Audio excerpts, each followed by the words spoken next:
Thank you, guys. Kareem Hunt was a key factor in the Chiefs' third straight trip to the Super Bowl. Before that, he had a special tie to NEU coach Brian Wright. Many players have said it's helped having veteran leadership from Brandon Graham. The lifelong Eagle could be playing in his final game while battling back from injury.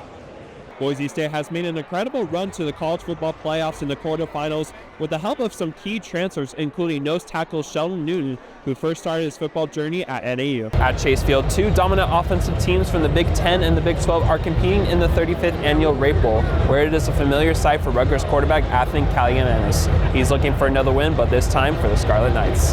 There won't be any Lumberjacks in this year's Super Bowl, but there are several FCS players who are looking to hoist the Lombardi Trophy this Sunday. We've got a basketball game first and foremost, and Connor Emery is joining us courtside for the game to take a look at how the bracket is now shaping up in the Big Sky Conference for the championships in Boise in March. Connor? Thanks, Mitch and James. The Astrojacks have landed back in Flagstaff for the final time this year. Their mission? To climb ahead in the Big Sky standings before heading to Boise. From 4th place to 8th, all teams are within a game of each other, making every game crucial. If the tournament were to start today, Idaho and NU would play each other again, but anything could change as neither team wants to play an extra game in Boise, Mitch. NU Athletic Director Mike Marlowe announced his retirement last week after spending 7 years with the Lumberjacks and 33 years overall in collegiate athletics. Marlowe says he is looking forward to retirement, but will always remember Flagstaff. Shortly after the NEU football homecoming game concluded, the NEU women's volleyball took on the Montana State Bobcats Saturday night.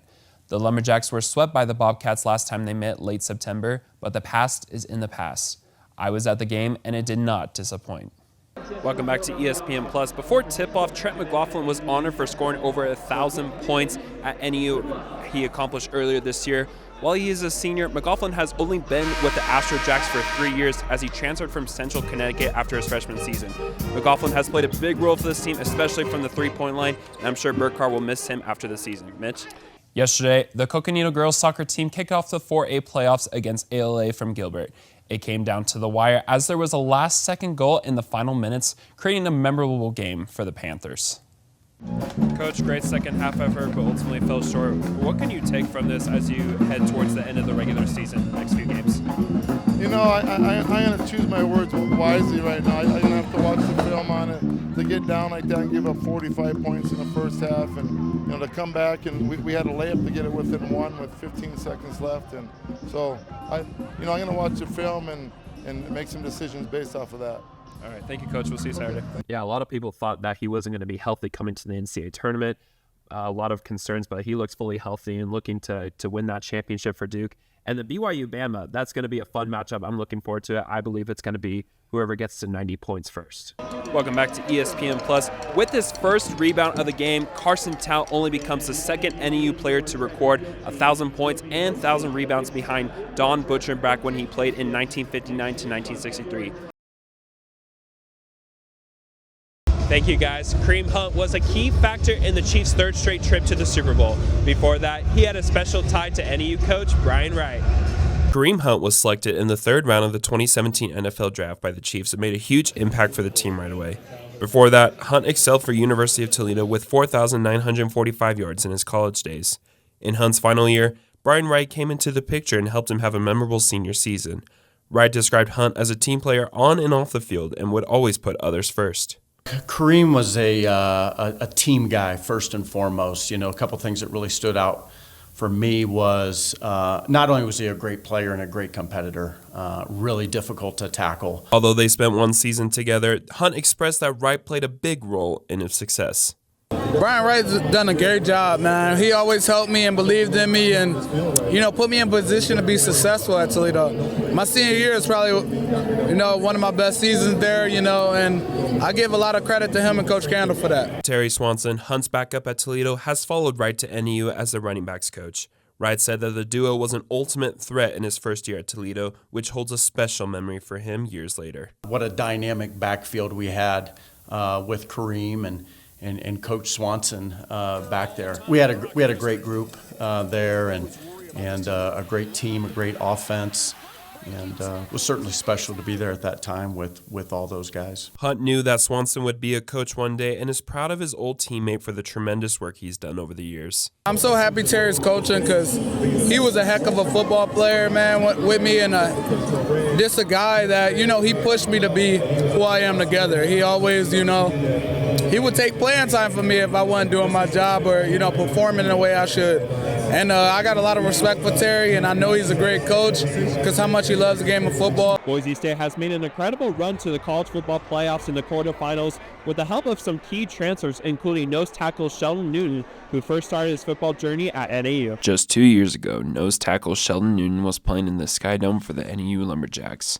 Now, he is about to play in the biggest stage of his football career yet, the college football playoff quarterfinal at the Fiesta Bowl. The senior spent 2 seasons with the Lumberjacks before transferring to Boise State in 2023.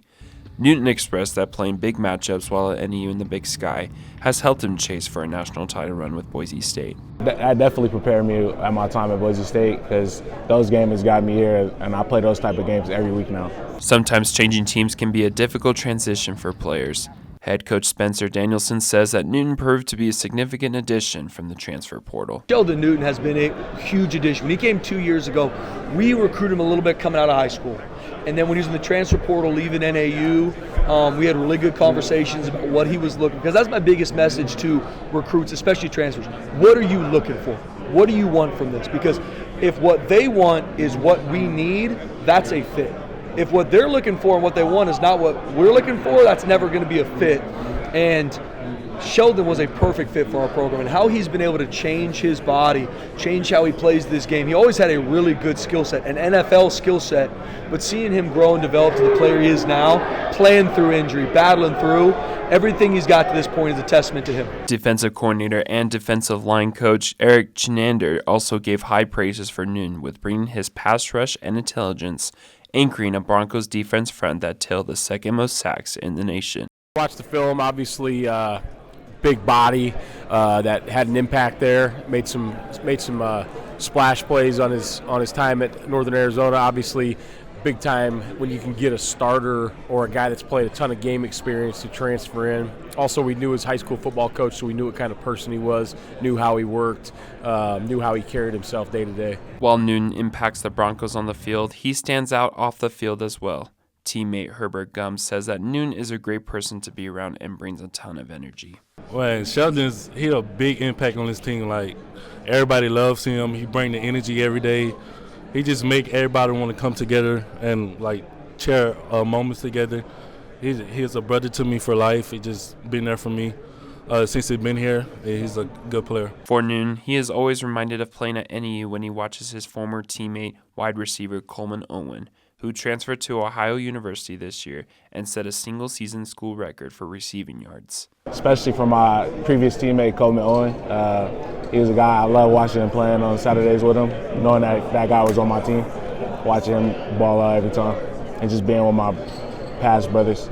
Newton is happy to be back in the state where his college career started, playing in front of family and friends in the College Football Playoff Fiesta Bowl. Definitely felt like I've been here before, which I have. Just a good welcoming. Got family here, old friends here, and yeah, it's a good time. Connor Emery, NEC Sports. There won't be any Lumberjacks in this year's Super Bowl, but there are several FCS players who are looking to hoist the Lombardi Trophy this Sunday. While most NFL players come from powerhouses, there are those who played in smaller schools. In recent years, the Eagles have added key players to their team that have come from the FCS level. Safety Reed Blankenship values his time with Middle Tennessee State, even though he went undrafted. I think that the biggest difference between, FCS and FB, like the big Power 5 schools, would be the O-line and D-line. The skill players is, I'd say, pretty much the same. But I've played talented offenses before, especially at MT, and coming here, I had a good kickstart, a really close relationship with my DC. Another Eagles safety, Tristan McCollum, picked up an FCS title with Sam Houston State his junior year in 2020. McCollum says that there is a brotherhood among the FCS players in the NFL. You go to FCS, usually guys and know those guys, and it's a big family when it comes to those guys because we come from smaller schools, similar backgrounds. But man, it's been a grind and it's been a blessing to get this far. And once you enter the league, you see how much people actually have came from the FCS level. It's a good amount of guys. While Blankenship and McCollum were undrafted out of college, the Eagles used a second-round pick to select tight end Dallas Goedert from South Dakota State. Despite the recent trend for standout FCS players to transfer to bigger programs, Goddard says there are benefits to staying at an FCS school. I think it really benefited me staying at the FCS level. I was a big part of the offense. I got a lot of targets. I was comfortable with the scheme that we were in. I was able to do it all there. So you go to another school, and you just don't know how the coaches are going to use you. You don't know the connection you're going to have with the players. So I think if you just play good football wherever you're at, they're going to find you, and you'll have great success at the next level as well.